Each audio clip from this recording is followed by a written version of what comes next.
Назарыңыздарда Каларлар маалымат программасының жыйынтыктоочу чыгарылышы студияда кызматта мен Дөрөт Канатбеков. Саламатсыздарбы. Алгач бүгүнкү чыгарылыштан кыскача анонс. Жалал-Абадта сабалып денесиндеги көк ала тактар менен оор абалда ооруканага түшкөн 2 жашар кыз чарчап калды. Баткендин Карабак айылында жергиликтүү тургундар менен тажик чегарачылардын ортосунда чыр чыкты. Келишпестикке эмне себеп болду? Кара Суу районундагы Ош Папан Кожо Келең унаа жолунда сел жүрүп, 25 бодомалды агызып кетти. Өкмөт премьер-министр Мухаммедкалый Абылгазиевдин үй бүлөсү тууралуу маалымат таратты. Премьер-министрдин жакындары эмне жумуш менен алектенет? Кыргыз эл жазуучусу Марбайжиев Ашхабадта шериктештиктин жылдызы сыйлыгынын лауреаты болду.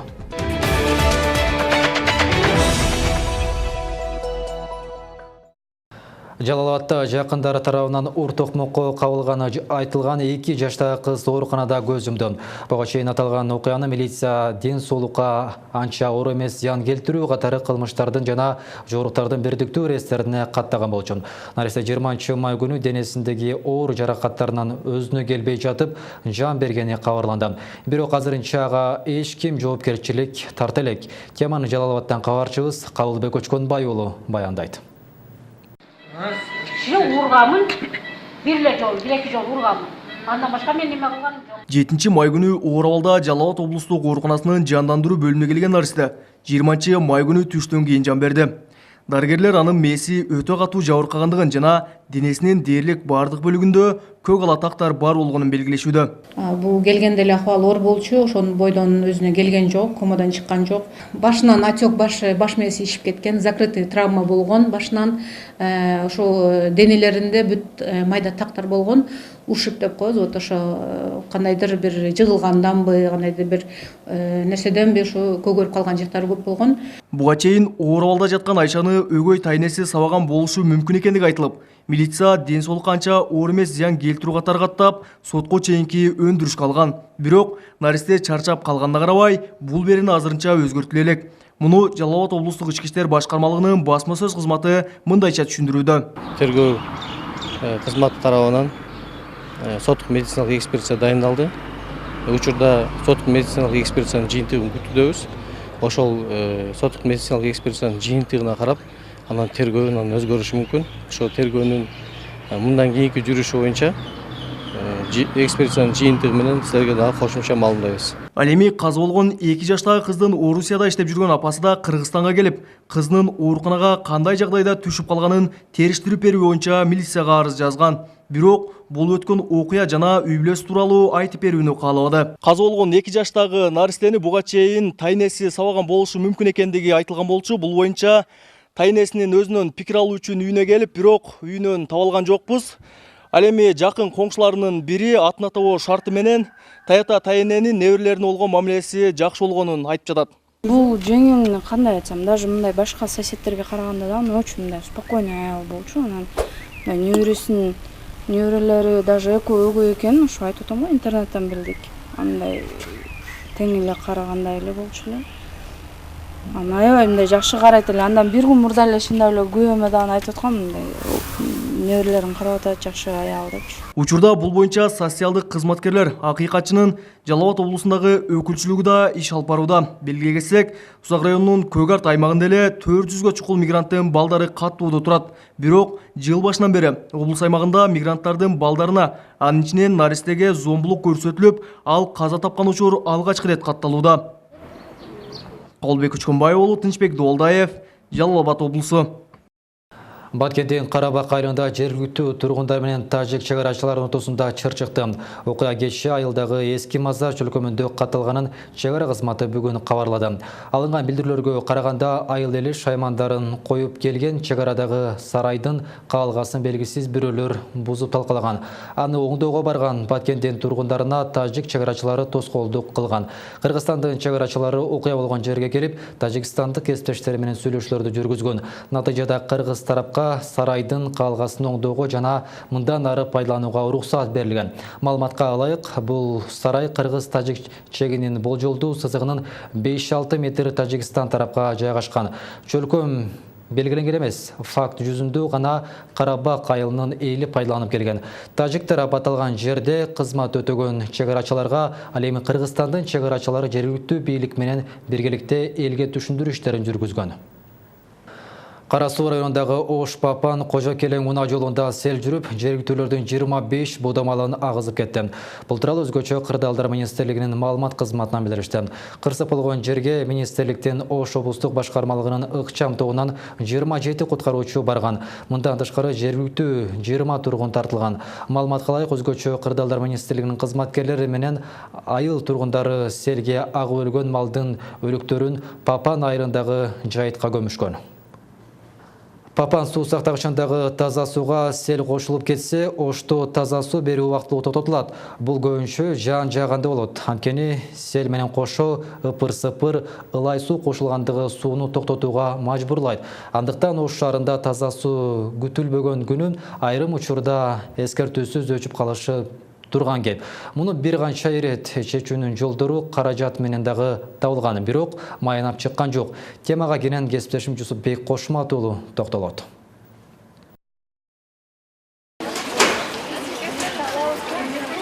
Жаан чачындуу күндөрү Ош шаарынын калкына таза суу менен камсыз кылуу маселеси курч. Көйгөй көп жылдардан бери күчүндө. Мунун кадиреси күнүмүш иретинде кабылдаган жергиликтүү калк күндүн кабагы бүркөлө баштаганда эле болгон идишине суу камдаганга көнгөн. Анткени таза суу күтүлбөгөн күнү айрым учурларда эскертүүсүз өчүп калат. Айрыкча бул учурда көп кабаттуу үйлөрдө жашагандарга ашыкча түйшүк жаралат.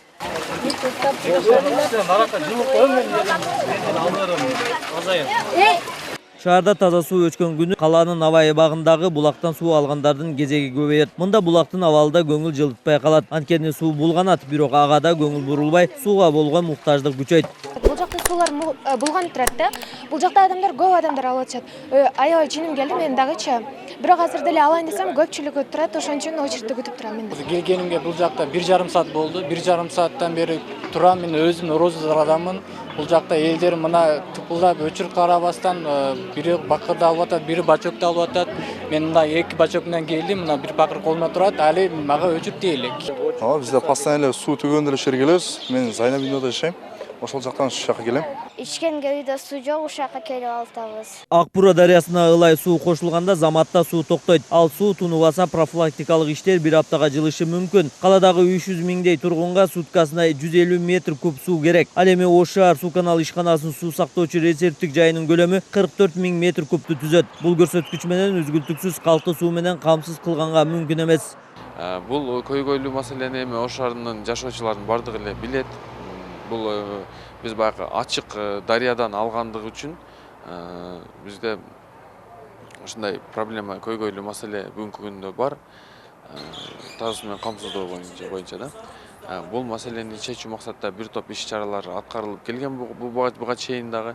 Эскерте кетсек, мурдагы Ош шаарынын башчысы Айтмамат Кадырбаевдин тушунда жогоруда айтылган көйгөйлөрдү чечүү үчүн жергиликтүүлөрдү кубантаарлык иши башталган эле. Долбоордун сметалык баасы $11 миллион түзгөн курулуш жүргөн. Ошондогу жергиликтүү бийликтин түздөн-түз көзөмөлүндө германиялык компания ишке ашырган болчу. Жыйынтыгында суткасына 800 литр суу калага берилиш керек болсо, учурда 200 литр суу берилет. Башкы прокуратурасы тарабынан аталган курулуш боюнча иш козголуп, Кыргыз гидрогеологиянын заключениясы туура эмес берилгендигине байланыштуу тергөө иштери Фин полиция тарабынан жүргүзүлүп, бүгүн ал иштер боюнча сот органдарына өткөрүлүп, сот органдарына бүгүнкү күндө териштирүү иштери жүрүп жаткандыгы боюнча маалымат бар бизде. Маалымат кылайык, Оштогу жер астынан өткөн суу түтүкчөлөрүнүн 60% эскирген. Жаан болгондо жергиликтүүлөргө таза суу 2 эселеген хлор кошулмасы менен берилет. Муну чечүү жолдору азырынча каралай элек. Бирок Акбура дарыясындагы сууну тазалап элге берүүчү жерде 2 чакырым жогору жылдыруу маселеси каралып жатыптыр. Эгер өкмөттө каражат табылса, курулуш жакын арада башталмакчы. Жусупбек Кошмат уулу, Бексултан Абиев, Ынтымак.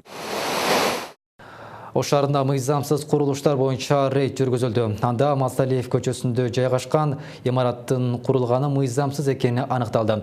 Буга чейин жашоочулар Ош шаардык мэриясына кайрылып, курулуш иштерин токтотууну суранган. Алар имараттын ордуна бала бакчалар же балдар ойночу аянтча курулса жакшы болмок дешет. Кала бийлиги тарабынан уруксат берилген эмес. Курулуп жаткан имарат Евростиль компаниясына таандык болгон. Окуянын чоо жайын Мимоза Жаныбек кызы улантат. Javobgar жоопкерчилик Кыргызстан үчүн, эл үчүн жок. Мында чогулган жашоочулар ушул аймактагы 4 кабаттуу имараттын курулушуна каршы чыгууда. Тургундардын айтымында курулуш мыйзамсыз түптөлүп жатат. Шаарда бала бакча жетишсиздиги маселе болуп жатса, мындай имараттардын зарылчылыгы бар беле деген суроону кабыргасынан коюшту. Ошонун ордуна садик түзсө бизге аябай жакшы болмок.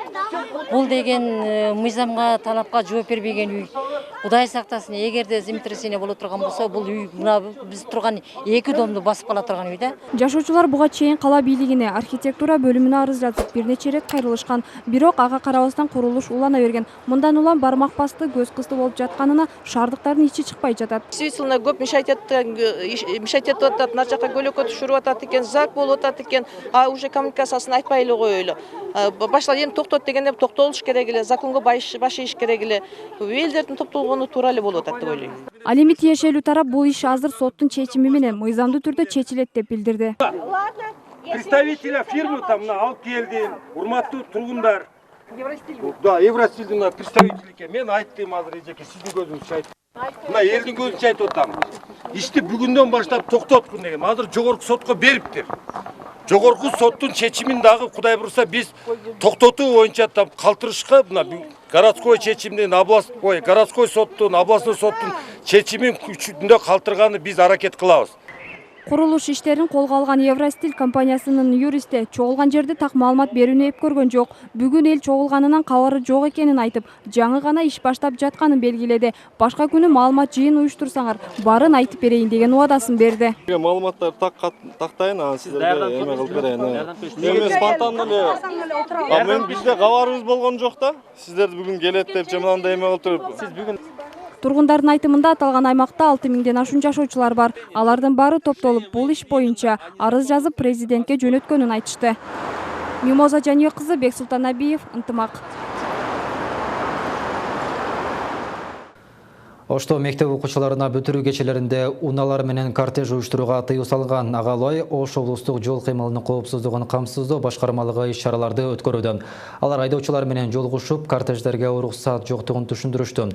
Жеке айдоочулардын автоунааларынын тетиктери текшерилди. Кортеж уюштуруп, жолдо жүрүп, коомдук тартипти бузган айдоочуларга айыппул салынат. Шаардагы жеке айдоочулар менен өткөн жолугушууда жол кыймылын камсыздоо башкармалыгынын кызматкерлери эскертүүлөрдү беришти. Мектеп бүтүрүүчүлөрү тарабынан түрдүү оюн-зоок, көңүл ачуучу шаң шөкөттөрдү уюштурууга Билим берүү министрлиги тарабынан тыюу салынган.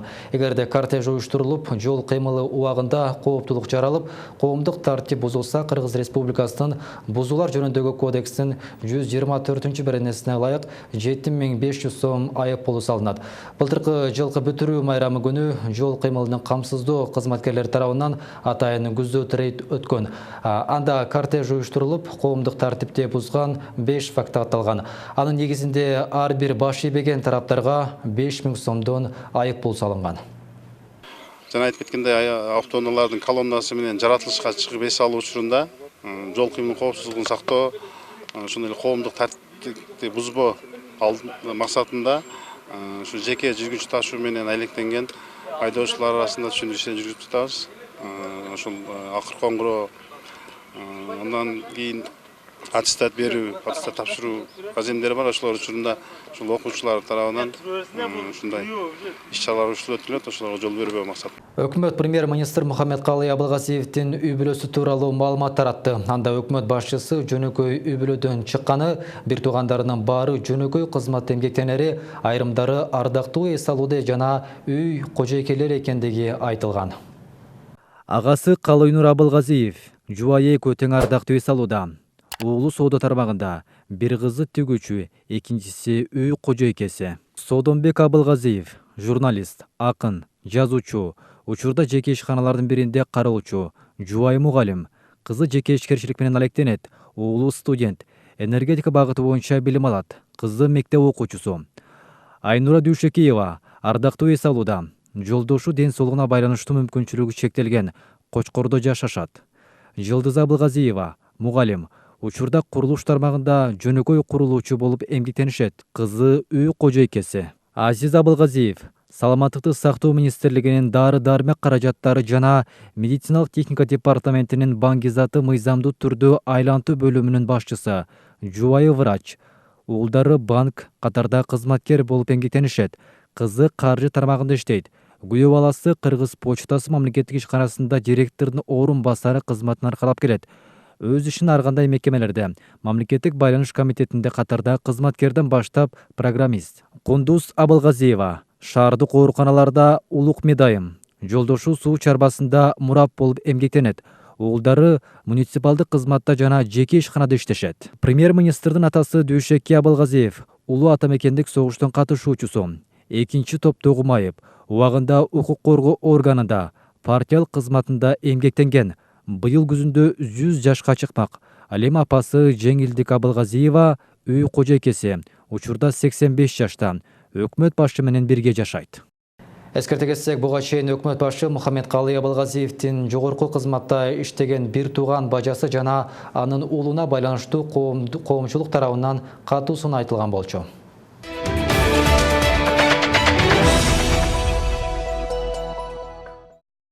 Президент Сооронбай Жээнбеков 31 майда Мекке шаарына барат. Мындай маалыматты бүгүн өлкө башчысы Сауд Аравиясынын Кыргызстандагы атайын жана ыйгарым укуктуу элчиси Абдурахман бин Саид бин Мухаммед Аль-Жуманы кабыл алуу учурунда айтылды.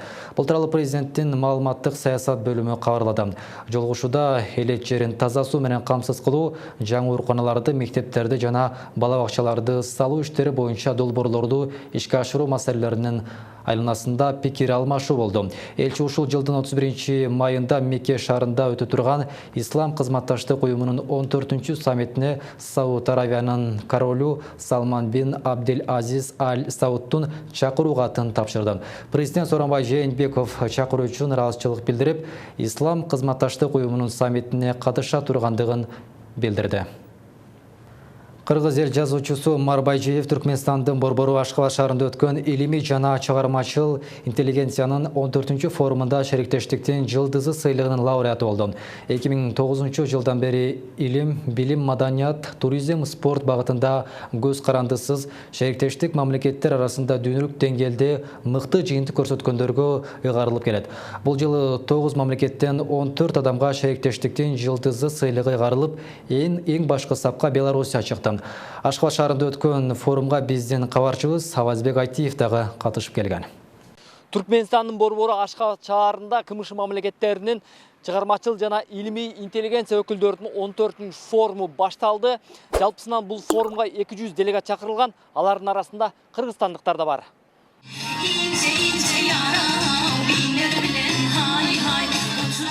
Бул ири форум Ашкабад шаарында экинчи ирет уюштурулуп, келген конокторду түркмөн элинин улуттук ыр-бийи менен тосуп алышты. Ошол эле учурда ар бир делегат үчүн түркмөн элинин улуттук нарк дөөлөтү менен таанышууга да шарт түзүлдү.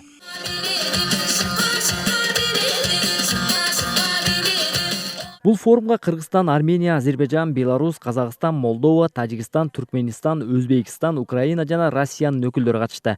Теги кыргызстандык учурда Россия Федерациясынын президентинин эл аралык маданий кызматташтык боюнча атайын өкүлү кызматын аркалап келе жаткан Михаил Швыдкойдун айтымында, алар тараптан гуманитардык багыттагы бир катар долбоорлорго көмөк көрсөтүп келет. Анын жыйынтыгы жаман эмес. Бул жылы да бир катар талапкерлердин арасынан 14 адам тандалып алынып, шериктештиктин жылдызы лауреаты аталып, 2 миллион рубльга болушту.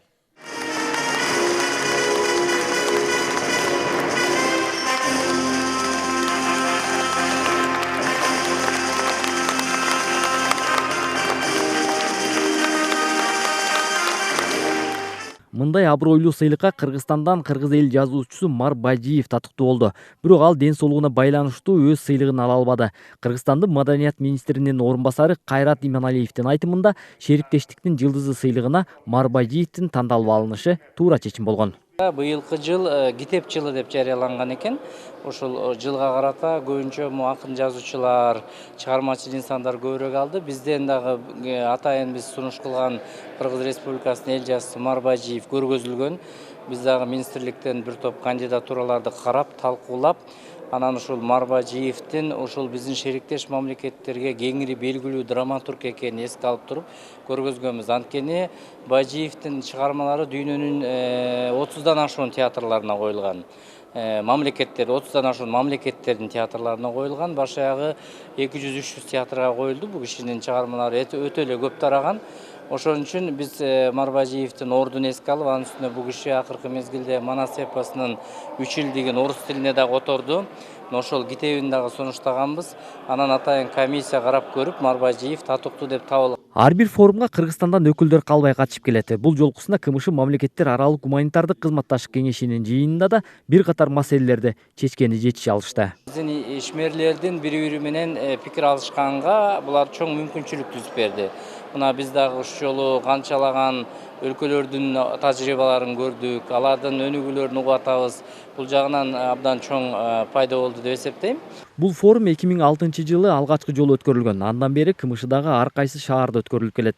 Элдер достугу журналынын башкы редактору Сергей Надаевдин айтымында КМШ мамлекеттеринен келген илимий жана чыгармачыл интеллигенциянын бирдиктүү иш алып барышы өз натыйжасын берип жатат деп эсептейт.